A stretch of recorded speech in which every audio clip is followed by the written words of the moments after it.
Yes friends, तो हम ये प्रॉब्लम देख रहे हैं,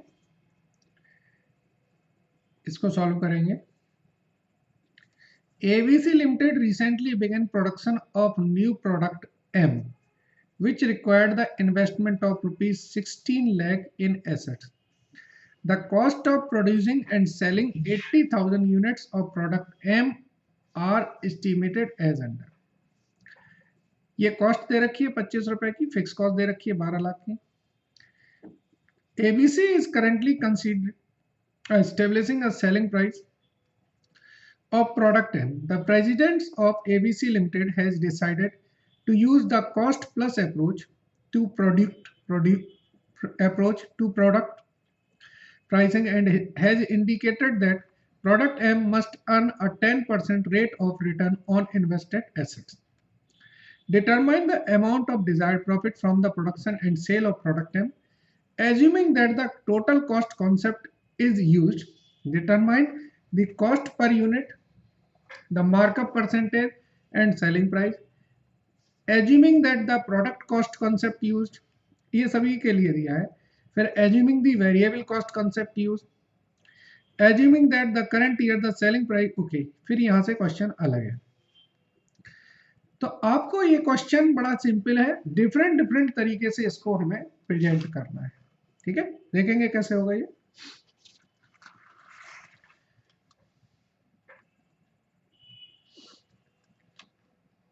देखिए,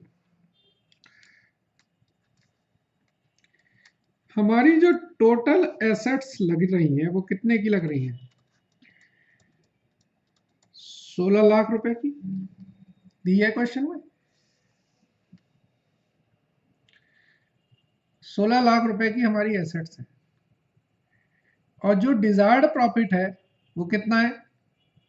product M must earn a profit 10% on return on invested assets. So return इन्होंने कितना बोला है? 10% ऑफ 16 लाख, 1,60,000। ठीक है ना। चलिए, तो एक तो पहला क्वेश्चन ये था कि कितना रिटर्न चाहिए। अब दूसरे का ए पार्ट, जब हम टोटल कॉस्ट कॉन्सेप्ट को यूज करते हैं, ठीक है, तो वेरिएबल कॉस्ट कितनी होगी हमारी? वेरिएबल कॉस्ट है 25 रुपए पर यूनिट से।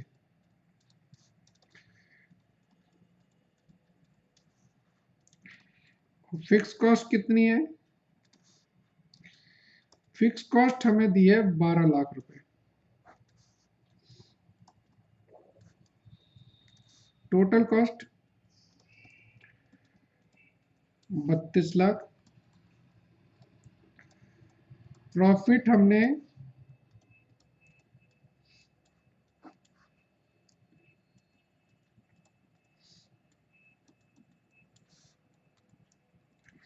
सेल हुई हमारी 33,60,000।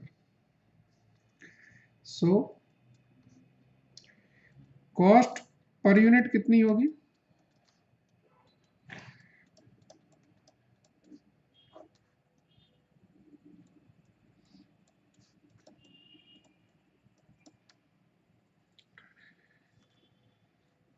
मार्कअप परसेंटेज क्या है?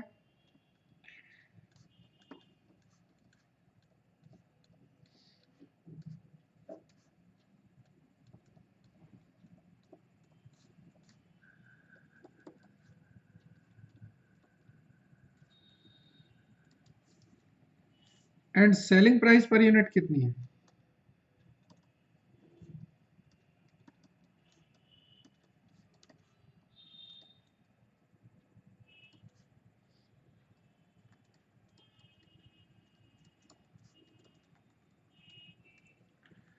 ठीक है, 42 रुपए per unit.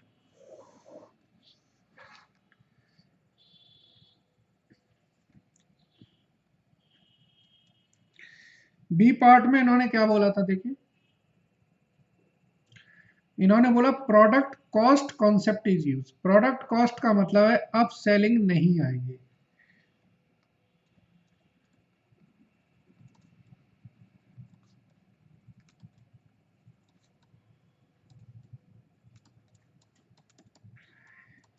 Excluding selling overhead. तो फिर हम प्रोडक्ट कॉस्ट की बात करें तो वेरिएबल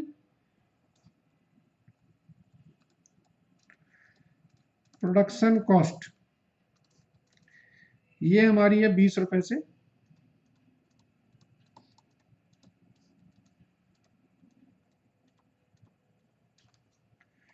और फिक्स्ड प्रोडक्शन कॉस्ट ये क्वेश्चन में दी है 8 लाख रुपए।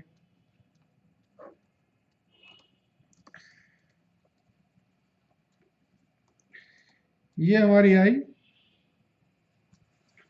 Production cost.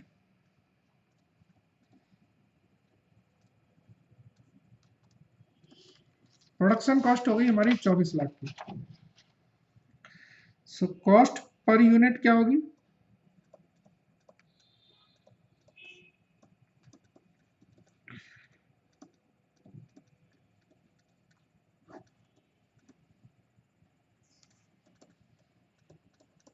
₹30 per unit.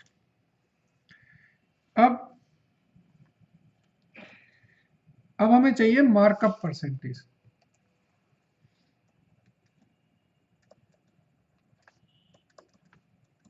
तो क्या होगा? एक तो हमारा डिजायर्ड प्रॉफिट देखेंगे हम कितना है, plus variable selling overhead plus fixed selling overhead upon production cost. तो देखिए 1,60,000 तो आपके प्रॉफिट चाहिए, 80,000 यूनिट पे 5 रुपए से आपको वेरिएबल सेलिंग ओवरहेड चाहिए, और 4 लाख रुपए का आपका फिक्स सेलिंग ओवरहेड है।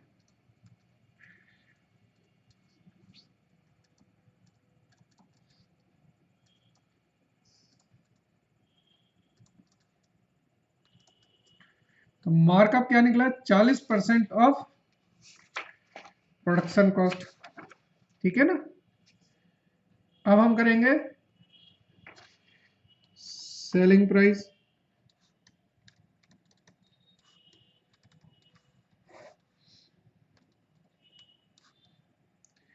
प्रोडक्ट कॉस्ट पर यूनिट है हमारी 30 रुपए। मार्कअप ऐड करेंगे हम एट द रेट,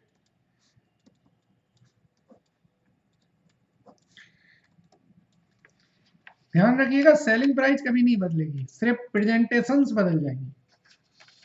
अब जैसे हमने ये इसका किया है, ऐसे ही अब हम वेरिएबल कॉस्ट का करेंगे।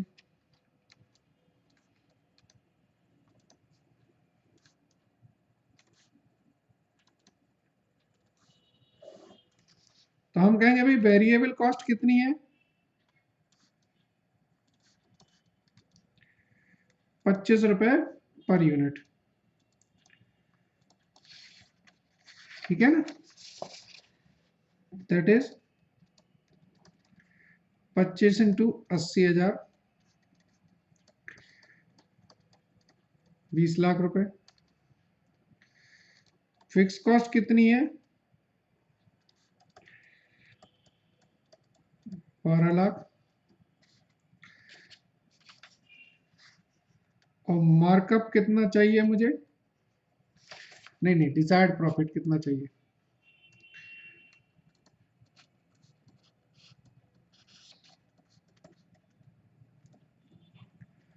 1,60,000। सो मार्कअप परसेंटेज क्या होगा?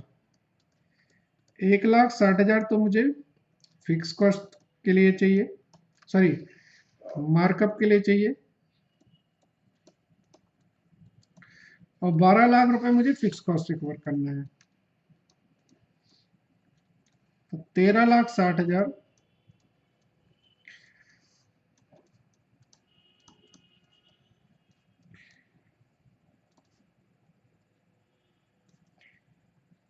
68% ऑफ द वेरिएबल कॉस्ट आएगा। So selling price per unit कैसे निकलेगा?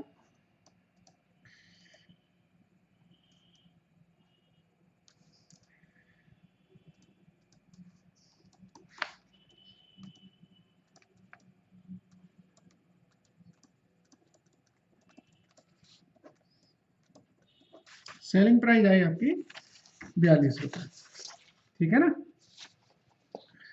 अब आगे क्वेश्चन पढ़े, ये एक हिस्सा था क्वेश्चन का। अब नेक्स्ट पार्ट पढ़े।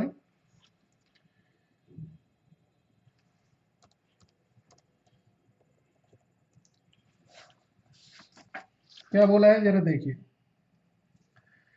नेक्स्ट पार्ट में कहता है assuming that this current selling price, current year the selling price of the product M was 42 per unit, ठीक है ना।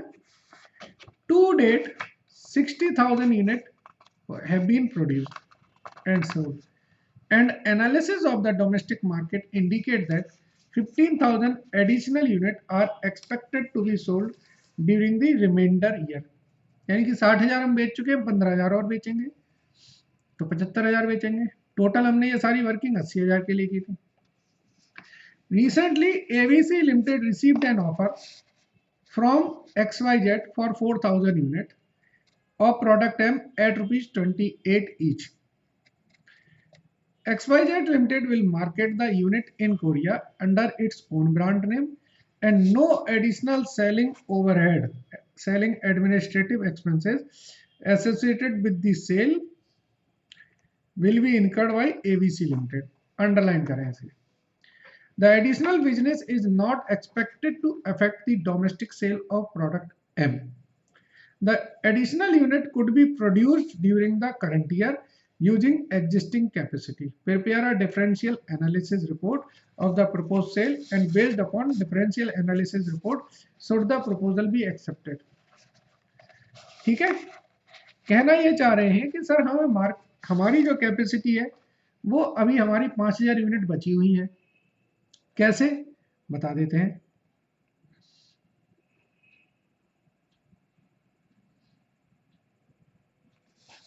देखिए टोटल कैपेसिटी कितनी थी? 80,000 यूनिट की।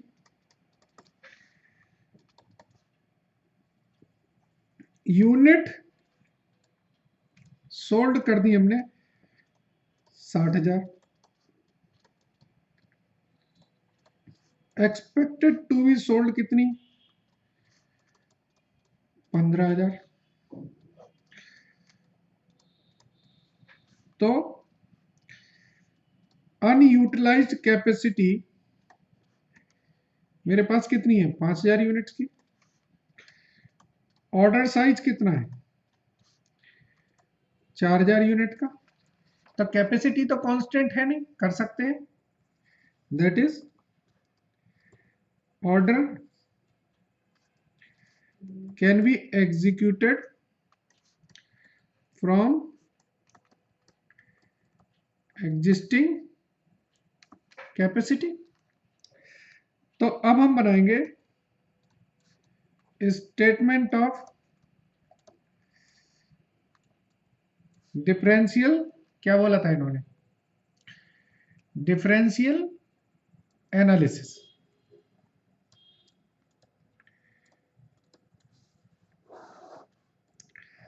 आप बोलिए इंक्रीमेंटल सेल कितनी होगी? 4,000 यूनिट की 28 रुपए से 1,12,000 लेस इंक्रीमेंटल कॉस्ट कितनी होगी? Only variable manufacturing cost.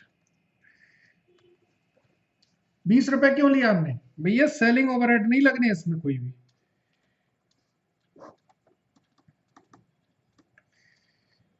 Incremental benefit कितना होगा?